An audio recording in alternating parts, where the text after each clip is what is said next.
तो asset side में तो कुछ नहीं है हमारे पास, खाली हेडिंग है, cash, receivable, inventory, plant equipment, सारा क्वेश्चन मार्क लगा हुआ, ठीक है। और उधर लायबिलिटी इक्विटी साइड में नोट्स एंड पेबल्स 1 लाख रुपए के, long term date question mark है, वी डोंट नो।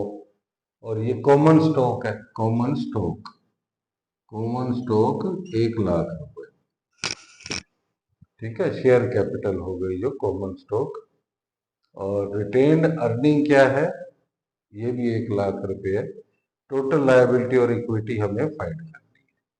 तो जैसे एक चीज मिसिंग है, ये आ जाएगी तो टोटल लायबिलिटी और इक्विटी पता चल जाएगी। और जितनी टोटल लायबिलिटी और इक्विटी है उतने ही टोटल एसेट्स हैं, फिर टोटल एसेट्स भी आ जाएंगे, ठीक है।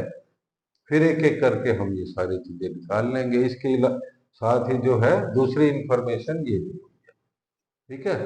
सबसे पहले लॉन्ग टर्म डेट और नेटवर्थ का क्या है, रेशो दिया हुआ है। Long term debt to net worth is equal to 0.5, ठीक है। आगे और भी दे रखे हैं, total asset turnover, average collection period, GP margin, inventory turnover, acid test ratio, और 360 डेज जो है they are assumed in 1 year. तो सबसे पहले हम फोकस करेंगे लॉन्ग टर्म डेट पे, ठीक है, लॉन्ग टर्म डेट निकालने। तो उसके लिए हमें क्या बताया हुआ है कि जो long term debt to net worth है वो है 0.5, ठीक है। नेटवर्थ क्या हुई, common stock plus retained earning, common stock plus retained earning, ये हो गया हमारा नेटवर्थ। तो ये टोटल 2 लाख है, लॉन्ग टर्म डेट इसके आधे है 0.5, तो 1 लाख हो जाएंगे, ठीक है। तो सबसे पहले हम क्या करेंगे, लॉन्ग टर्म डेट निकालेंगे। जो हमें दिया हुआ है कि long term debt to net worth, to net worth, net worth को नीचे लिख लेते हैं, ठीक है। ये हमें 0.5 गिवन है, यहां से ये सॉल्यूशन शुरू हो गया, ठीक है। 0.5, और नेटवर्थ क्या है, common stock plus retained earning, ठीक है। तो लॉन्ग टर्म डेट क्या हो, ये हो गया लॉन्ग टर्म डेट हो जाएगा नेटवर्थ का इंटू 0.5, 0.5। और नेटवर्थ क्या है, common stock plus retained earning, दोनों को मिला के 2 लाख, दोनों को मिला के 2 लाख रुपए। और इसका करेंगे हाफ, तो ये आ गया 1 लाख रुपए, ठीक है। तो लॉन्ग टर्म डेट जो है ये हमारा आ गया, सबसे पहले लॉन्ग टर्म डेट आ गया। तो साथ साथ इसको कंप्लीट करते जाएं, ठीक है। तो ये लॉन्ग टर्म डेट हमने निकाल लिया 1 लाख, ये हमारा वर्किंग नोट 1 से किया हमने, ठीक है, वर्किंग नोट 1। अच्छा, ये आ गया, तो फिर अब इन सबका टोटल करें तो टोटल लायबिलिटी और इक्विटी भी आ गया 4 लाख रुपए, ये भी हो गया। और जितनी टोटल लायबिलिटी इक्विटी है उतने ही टोटल एसेट्स हो जाएंगे, ठीक है।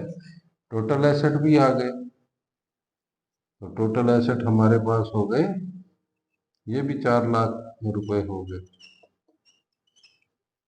Total asset. तो आगे बढ़ते हैं अब, ठीक है, आगे बढ़ते हैं। इसके बाद हमें टोटल एसेट टर्नओवर दिया हुआ है 2.5, टोटल एसेट टर्नओवर दिया हुआ है 2.5, टोटल एसेट टर्नओवर 2.5। तो इसमें जो है, इस रेशो में सेल्स को हम रखते हैं ऊपर और टोटल एसेट्स को नीचे डिनोमिनेटर में। तो टोटल एसेट टर्नओवर 2.5 का मतलब है, तो इसका क्या मतलब है, sales upon total assets, sales upon total assets. तो सेल्स कितनी हो जाएगी, total asset multiply 2.5, total asset multiply 2.5, ये हमारी सेल्स आ जाएगी। टोटल एसेट हम कैलकुलेट कर चुके हैं, 4 लाख रुपए। ठीक है, 2.5 से किया मल्टीप्लाई, ये आ गई हमारी सेल्स। तो कितनी आ गई sales, 10 lakh rupees. 4 lakh multiply 2.5 is equal to 10 lakhs. तो 10 लाख जो है हमारी क्या आ गई, सेल्स आ गई, टर्नओवर। चलो आगे बढ़ते हैं। इसके बाद हमें दिया हुआ है average collection period 18 days, average collection period 18 days. इससे हम निकाल लेंगे account receivable. Average collection period जो है 18 डेज है, तो इससे हम निकाल लेंगे अकाउंट रिसीवेबल। तो 18 डेज एसीपी का क्या मतलब है कि जो 18 दिन की सेल है वही अकाउंट रिसीवेबल है। ठीक है, 18 दिन की सेल जो है वही अकाउंट रिसीवेबल है, अकाउंट रिसीवेबल। टोटल सेल्स हमने निकाल ली 10 लाख।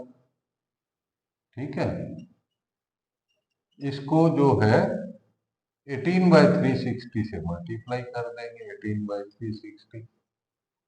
तो अकाउंट रिसीवेबल हो गए। एसीपी क्योंकि हमें गिवन है 18 डेज, एसीपी 18 डेज। तो ये शॉर्टकट से मैं बता रहा हूँ आपको, इसका मीनिंग क्या हुआ कि जो 18 डेज की जो सेल है वही अकाउंट रिसीवेबल है। 18 दिन बाद जो है एवरेज कलेक्शन पीरियड है, डेटर से हम कलेक्ट करते हैं, रिसीवेबल से 18 दिन के बाद हम जो है अमाउंट कलेक्ट करते हैं। तो इसका मतलब 18 दिन की जो सेल है वो क्रेडिट सेल हो गई, उधार पे बेच रहे हैं 18 दिन तक। तो account receivable equal to 10 lakh multiply 18/360, कितना आ गया,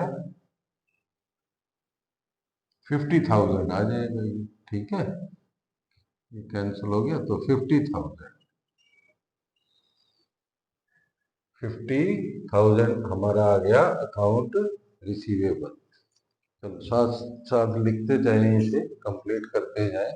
अकाउंट रिसीवेबल हमारे आ गए 50,000 रुपीज, और वर्किंग नोट हो गया ये हमारा 3, वर्किंग नोट 3।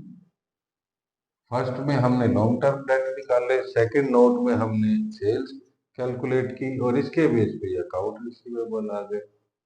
ठीक है, उसके बाद हमें दिया हुआ है जीपी मार्जिन। क्या दिया हुआ है, जीपी मार्जिन।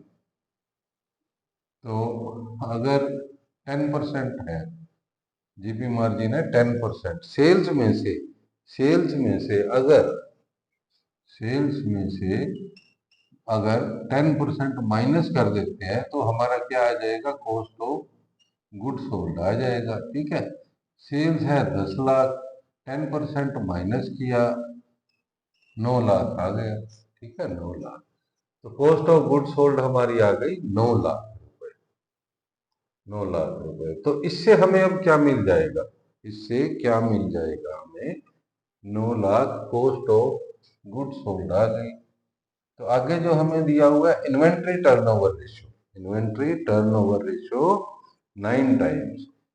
तो इसका क्या मीनिंग है कि जो कॉस्ट ऑफ गुड सोल्ड है वो एवरेज इन्वेंट्री से 9 टाइम्स है। कॉस्ट ऑफ गुड सोल्ड जो है, inventory turnover ratio 9 times means कि कॉस्ट ऑफ गुड सोल्ड जो है एवरेज इन्वेंट्री से 9 टाइम्स है। ठीक है, तो चलो मैं इसको लिखता हूँ उसी फॉर्म में, inventory turnover ratio is equal to COGS, cost of good sold, divided by average inventory. ये हमें 9 दिया हुआ है, COGS हम 9 लाख निकाल चुके हैं, ये एवरेज इन्वेंट्री हो गई। तो एवरेज इन्वेंट्री आ गई 1 लाख रुपए। ठीक है, इस इक्वेशन से हमारी एवरेज इन्वेंट्री कितनी आ गई, average inventory equal to 9 lakh को 9 से डिवाइड करें, 1 लाख रुपए आ गई। ठीक है, एवरेज इन्वेंट्री 1 लाख। ये लो जी, एवरेज इन्वेंट्री 1 लाख। अच्छा, इसके बाद हमें क्या दिया हुआ है, एसिड टेस्ट रेशो दिया हुआ है, एसिड टेस्ट रेशो जो कि 1 है। अब एसिड टेस्ट रेशो क्या होता है, एसिड टेस्ट रेशो जो कि हमें दिया हुआ है 1, तो इसका क्या मतलब है, एसिड टेस्ट रेशो का मतलब है कि हमें दिया हुआ है क्विक एसेट, क्विक एसेट और करंट लायबिलिटी जो कि इसमें नोट्स एंड पेबल्स है। ठीक है, ये रेशो दिया हुआ है हमें। और क्विक एसेट क्या है, cash plus debtors, cash plus debtors, इनको कहते हैं क्विक एसेट। और करंट लायबिलिटी जो हमें दी हुई है 1 लाख, ठीक है, 1 लाख रुपए। और ये रेशो कितना है, 1, रेशो गिवन है 1। तो इसका मतलब cash plus debtors is equal to 1 lakh. जितनी करंट लायबिलिटी उतने ही क्विक एसेट्स हो जाएंगे, यानी कैश जमा डेटर्स। अकाउंट रिसीवेबल 1 लाख हो गए। अब अकाउंट रिसीवेबल तो हम निकाल चुके हैं, ठीक है, अकाउंट रिसीवेबल हम 50,000 निकाल चुके हैं। तो कैश कितना हो जाएगा, बाकी जो बचा कैश हो गया, ठीक है। तो कैश 1 लाख में से 50,000 माइनस किए, कैश भी आ गया हमारे पास 50,000, ठीक है। कैश कितना आ गया, 50,000। ये कैश भी आ गया 50,000। तो अब क्या चीज मिसिंग है, क्या चीज मिसिंग है, सिर्फ प्लांट और इक्विपमेंट, प्लांट और इक्विपमेंट। ठीक है, सबसे पहले हमने निकाली थी लॉन्ग टर्म डेट, उसकी हेल्प से टोटल लायबिलिटी एंड इक्विटी आ गया। तो जितना ये है उतने ही टोटल एसेट है, टोटल एसेट हमारे पास है। और इसमें से जो जो एसेट्स है, प्लांट एंड इक्विपमेंट को छोड़ के कैश, अकाउंट रिसीवेबल, इन्वेंट्री, ये सारे हम निकाल चुके हैं। तो इनका टोटल कितना है, ये हो गया 2 लाख रुपए, 4 लाख टोटल एसेट है। तो बैलेंसिंग फिगर आ गई, प्लांट एंड इक्विपमेंट हमारे पास आ गई बैलेंसिंग फिगर। कितने आए ये, 2 लाख रुपए आ गए, प्लांट एंड इक्विपमेंट 2 लाख रुपए। साथ साथ वर्किंग नोट लिखते जाएंगे इसमें, बीच में जैसे अलग अलग जगह पे किया है तो ध्यान नहीं रहा कि वर्किंग नोट कौन सा है, तो इसका और इसका भी लिख देंगे। और ये हमारी बैलेंसिंग फिगर आई है। तो ये हमारा क्वेश्चन जो था स्टडी मटेरियल में से दिया हुआ है, रेशियो एनालिसिस का question number 5, FMCA inter. Thank you.